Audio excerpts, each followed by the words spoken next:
देखिए, आज वर्तमान में, भूत में या भविष्य में, तीनों परिस्थिति में से किसी में भी आप सेट करके इस कहानी को देख सकते हैं। किस पर फिट कर रहा है या आपको देखना है।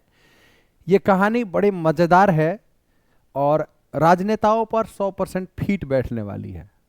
एक बार हुआ क्या कि एक बार जंगल का राजा शेर होता है और शेर जो है उसका भोजन जो है मांसाहारी है। तो जब भी खाएगा वो मांस ही खाएगा, वो घास पात तो खाएगा नहीं।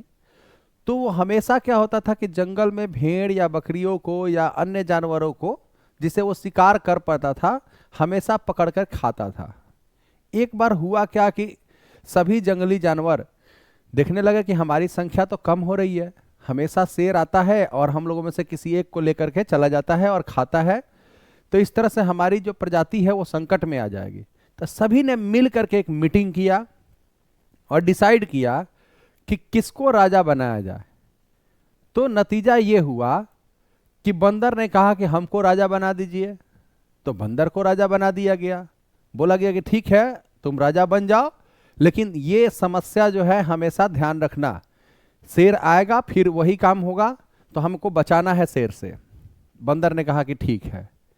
उस दिन से यह निर्णय चारों तरफ फैला दिया गया कि आज से जंगल का राजा बंदर है।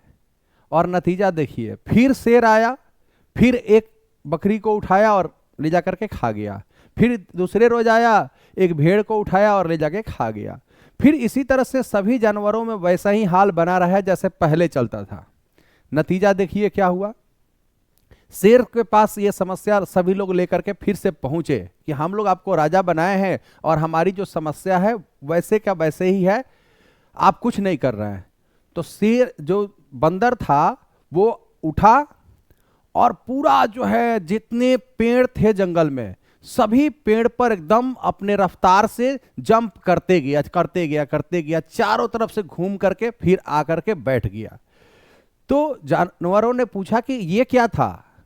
तो बोला कि यही तो मैं कर रहा हूं, मैं एक बंदर हूं और मेरा काम क्या है, इन डालियों पर कूदना। तो मैं चारों तरफ से कूद करके बता रहा था शेर को कि तुम भाग जाओ, नहीं तो मैं इसी तरह से कूदूंगा और फिर तुम परेशान हो जाओगे।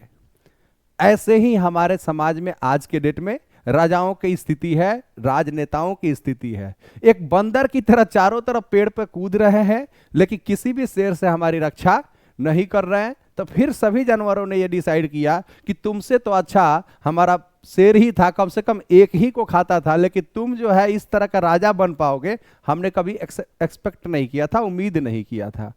आज के नेताओं को देखिए क्या है, हम जाकर के किसी देश के बॉर्डर के करीब जाके भाषण देकर के चले आए और मीडिया वाले क्या करते हैं, कवरेज डालते हैं क्या कि वहां पर जाकर के इस नेता ने भाषण दिया, उस देश के लोगों के हाथ पांव फूल गए। हमने चेक किया भाई कि सही में हाथ पांव फूल गए क्या, पाकिस्तान के लोगों का हाथ पांव फूला, बांग्लादेश के लोगों का हाथ पांव फूला, या किसी दूसरे देश के लोगों का हाथ पांव फूला। तो मैंने चेक किया कि भाई कहीं फूला होगा, तो वहां किसी आदमी को एक सर्दी बुखार तक, जुखाम तक नहीं हुआ। और मीडिया वाले कह रहे हैं कि वहां पर जाकर के उन्होंने भाषण दिया, उनको रगड़ दिया। अब ये रगड़ना कैसे होता है और एक दूसरे को बांधना कैसे होता है, ये मीडिया वाले से पूछना पड़ेगा कि आप कैसे वहां पर चेक कर लिए कि हाथ पांव फूल गया, रगड़ दिया, उनका तापमान बढ़ा दिया, उनका तापमान गिरा दिया, ये आप ही को पता है। लेकिन बेटर क्या है कि एक शेर का शासन हो 100 बंदर से, तो अच्छा ही रहेगा। बाकी आप समझदार हैं, हमारी बातें कहां जा रही हैं आपको समझ लेना चाहिए। धन्यवाद।